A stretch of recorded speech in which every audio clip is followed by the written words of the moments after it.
Hello students, good morning. आप सभी कैसे हैं? कोविड-19 के कारण आप सभी की क्लासेस काफ़ी डिस्टर्ब हुई है, तो हम चाह रहे हैं कि ऑनलाइन क्लास के माध्यम से आपको शिक्षा दी जाए, जिससे कि आपकी क्लासेस कंटिन्यू रहे। तो स्टूडेंट्स, आज के इस ऑनलाइन क्लास में हम क्लास 8 के मैथमेटिक्स बुक के बारे में डिस्कस करेंगे। तो स्टूडेंट, आपके सामने ये मैथमेटिक्स बुक है, तो इसके सिलेबस के बारे में देखते हैं। तो स्टूडेंट्स, आपके इस मैथमेटिक्स बुक में टोटल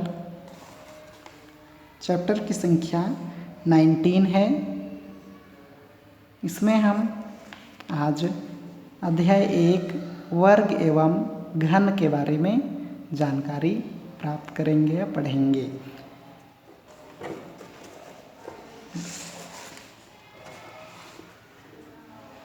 देखिए बच्चों, अध्याय 1 वर्ग एवं घन या स्क्वायर एंड क्यूब। हेलो बच्चों, देखिए हम आज अध्याय 1 वर्ग एवं घन के बारे में देखेंगे। तो इसमें देखते हैं हम मुख्य रूप से वर्ग। तो इसके बारे में जानते हैं कि वर्ग क्या है। तो बच्चों, हम देखते हैं कि किसी संख्या को उसी संख्या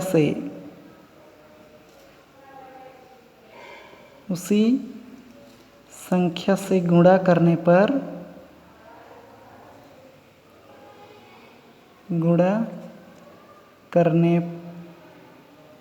जो गुणनफल प्राप्त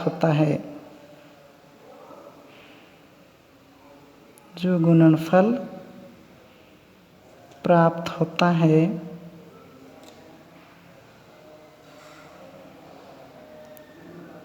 उसे उस संख्या का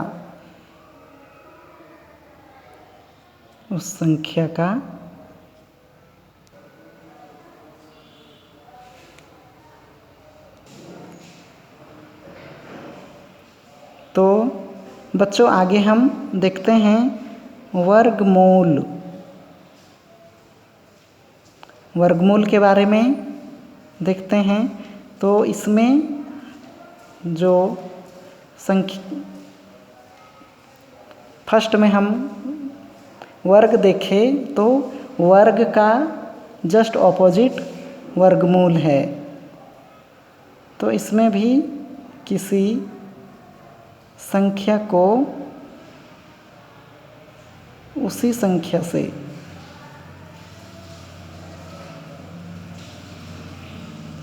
से गुणा करते हैं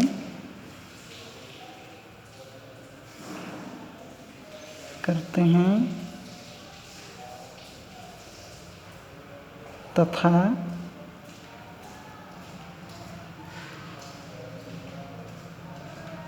जो स्वयं संख्या होता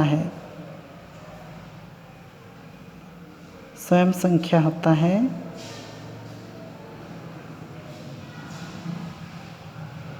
उसे उस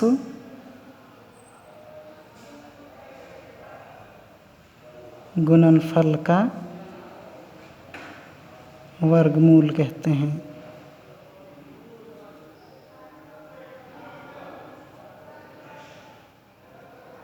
तो बच्चों, इसमें हम उदाहरण के माध्यम से देखिए समझते हैं। हम लेते हैं कोई अंक, मान लीजिए हमारे पास 5 है, 5 ले रहे हैं। तो इसमें हम 5 को 5 से ही मल्टीप्लाई करेंगे तो 5 5 जा 25 होगा। तो 5 का वर्ग हुआ हमारे पास 25। तो अब आते हैं कि 25 का वर्गमूल क्या होगा। तो इसमें हम जो 25 का वर्गमूल हो जाएगा 5। तो इसमें हम पलट देंगे, जो 5 × 5 करने से जो रिजल्ट प्राप्त हुआ था वो 5 का वर्ग हुआ। लेकिन जो 25 है इसमें हम किस अंक का मल्टीप्लाई किए हैं, तो 5 का किए हैं। इसमें देखिए 25 का वर्गमूल 5 होगा। तो आगे हम देखते हैं बच्चों, वर्गमूल के चिन्ह क्या हैं। तो वर्गमूल को इसे अंडर रूट से व्यक्त करते हैं,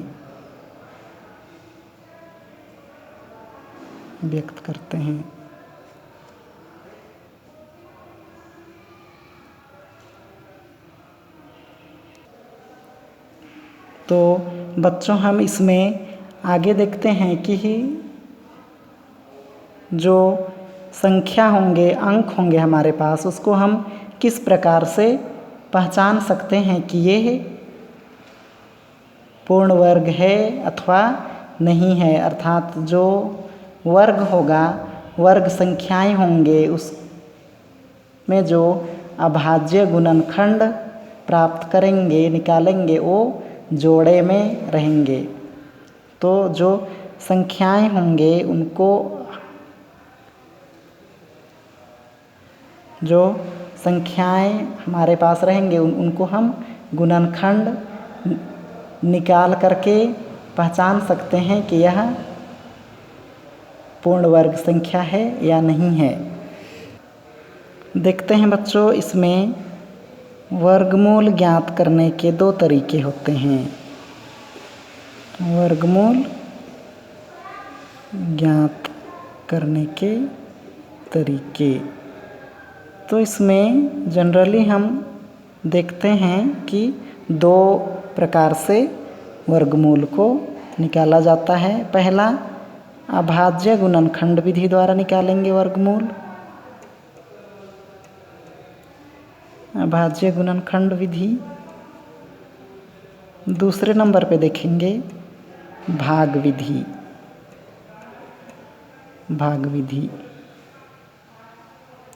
बच्चों पहला देखते हैं अभाज्य गुणनखंड विधि, दूसरा देखते हैं भाग विधि। तो पहले हम अभाज्य गुणनखंड विधि के माध्यम से वर्गमूल निकालना सीखेंगे। बच्चों पहला नंबर हम लोग क्या देखे हैं, अभाज्य गुणनखंड विधि। अभाज्य गुणनखंड विधि द्वारा हम लोग वर्गमूल ज्ञात करेंगे। इसमें हम लोग पहले ये देखेंगे कि जो हमारे पास कोई संख्या है या अंक होगा वो पूर्ण वर्ग है या नहीं है, उसके बारे में देखते हैं। उसको हम लोग किस प्रकार पहचानेंगे, किस प्रकार उसको सॉल्व करके हम जानेंगे। तो देखते हैं कि पहला नंबर इसमें से देखना है कि जो संख्याएं हैं वो पूर्ण वर्ग है या नहीं है, तो इसको हम किस प्रकार पहचानेंगे। तो उदाहरण के तौर पे हम लेते हैं संख्या 144। तो देखते हैं कि जो संख्या है 144 ये पूर्ण वर्ग है या नहीं है। तो इसको हम अभाज्य गुणनखंड के माध्यम से देखेंगे, जांच करेंगे। तो जो संख्या है 144 उसको लिख लिए। आगे ये डिवाइड की क्रिया संपन्न होगी इसमें। तो देखते हैं इकाई अंक में 4 है अर्थात ये 2 से डिवाइड होगा। तो हम लोग सबसे पहले छोटी से छोटी अंक अर्थात 2 से डिवाइड करेंगे। तो 2 के टेबल में हम लोगों को 14 या तो इससे लगभग छोटा अंक खोजना है। तो 2 7 जा 14 हो गया और 2 2 जा 4 हो गया। तो बच्चों आगे देखिए, जब हम 144 को 2 से डिवाइड किए तो 72 प्राप्त हुआ। इसमें भी देखिए इकाई अंक में 2 है अर्थात ये भी 2 से डिवाइड होगा। तो 2 के टेबल में हम लोगों को 7 या तो 7 से लगभग छोटा अंक या संख्या खोजना है। तो 2 3 जा 6 होता है। 2 3 जा 6 बचा हुआ है 1 कैरी, तो ये 12 हो गया। तो 2 6 जा 12। तो बच्चों आगे देखिए यहाँ भी इकाई अंक क्या है 6 है। तो किससे डिवाइड होगा 2 से होगा। 2 1 जा 2 बचा है यहाँ 1 कैरी, तो वो 16 हो गया। तो 2 8 जा 16 हुआ। आगे देखिए बच्चों यहाँ 8 है जो कि सम अंक है, इसीलिए भी 2 से डिवाइड होगा। तो 2 के टेबल में हम लोगों को 18 खोजना है या उसके लगभग। तो 2 9 जा 18 हो गया। तो बच्चों देखिए जो 9 है जो कि विषम संख्या है अर्थात ये 2 से डिवाइड होगा क्या, नहीं होगा। तो किससे होगा बच्चों, ये 3 से होगा। तो 3 से 9 को जब हम डिवाइड करेंगे तो 3 3 जा 9 अर्थात 9 3 के टेबल में जब हम 3 का टेबल 3 बार पढ़ेंगे तो 9 प्राप्त होगा, इसीलिए 3 3 जा 9। आगे 3 1 जा 3। तो बच्चों देखिए जब तक हमको डिवाइड करते जाना है कि शेषफल के रूप में 1 प्राप्त ना हो जाए।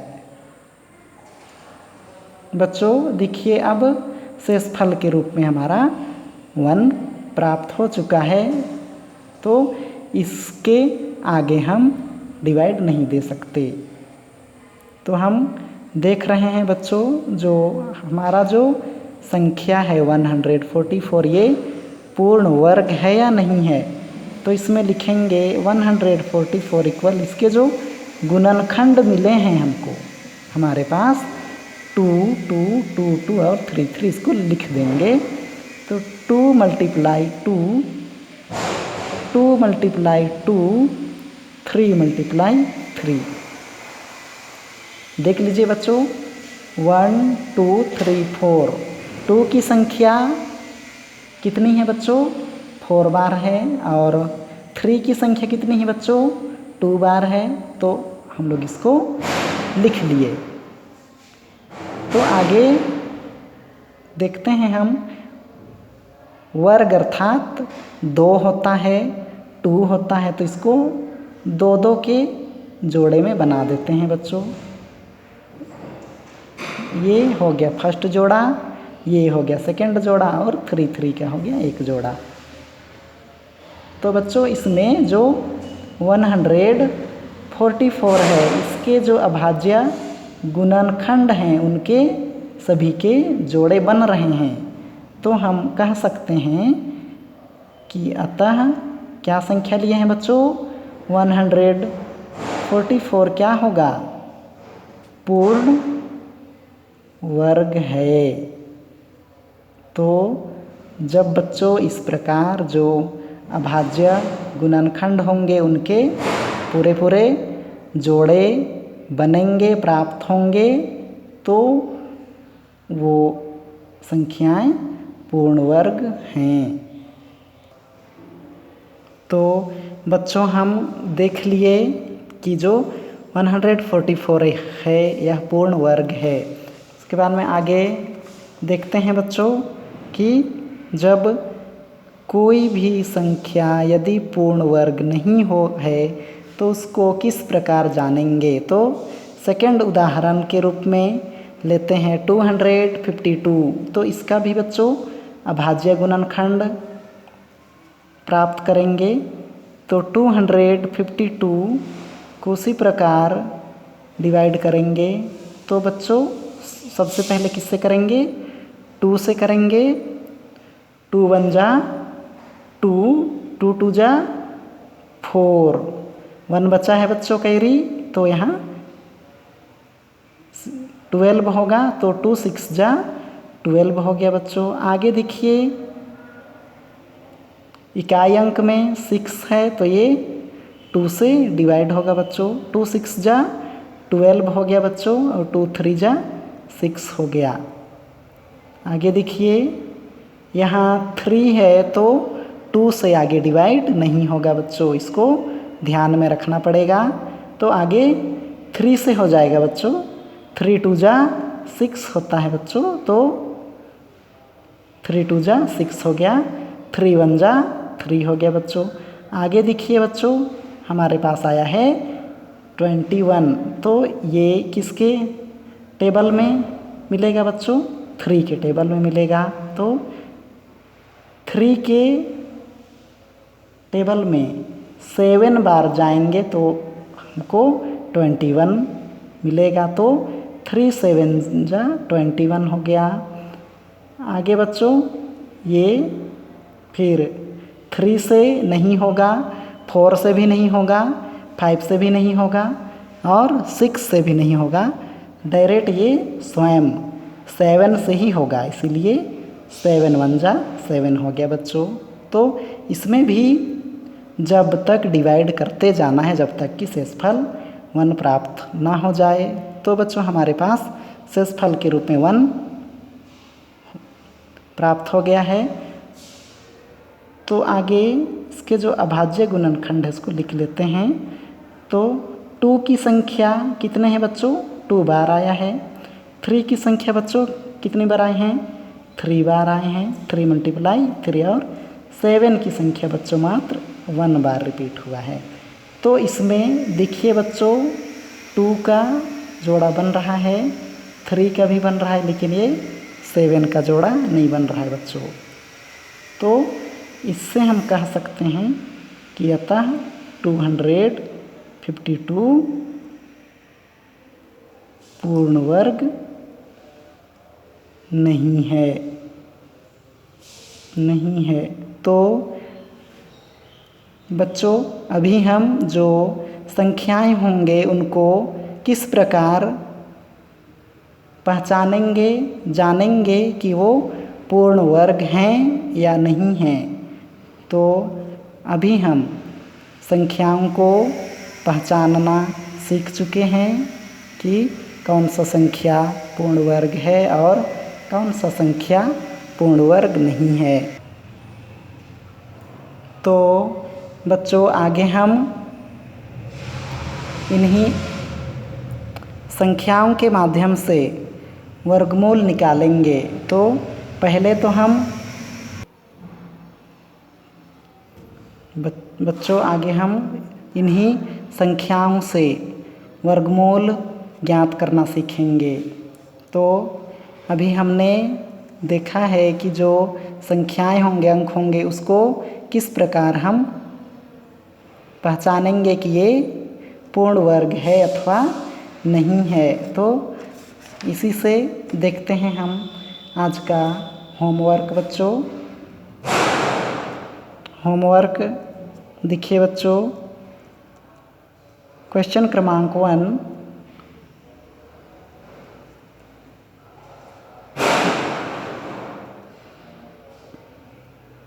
दी गई संख्याओं। तो देखिए बच्चों क्वेश्चन नंबर 1 में देखते हैं, दी गई संख्याओं में से जांचिए कि संख्याएं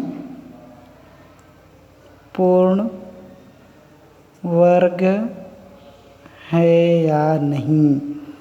तो हम लोगों को अभाज्य गुणनखंड निकाल करके जोड़े बना करके देखना है बच्चों कि जो संख्याएं हैं वो पूर्ण वर्ग हैं या नहीं हैं। ये आपके लिए होमवर्क है।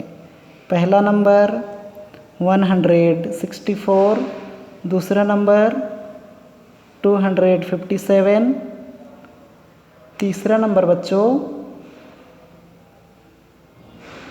120। तो बच्चों ये आपके लिए होमवर्क है। आप इसमें जो संख्याएं हैं उनका अभाज्य गुणनखंड निकाल करके देखिए कि कौन से संख्याएं पूर्ण वर्ग हैं और कौन से संख्याएं नहीं हैं। ओके बच्चे, बाय।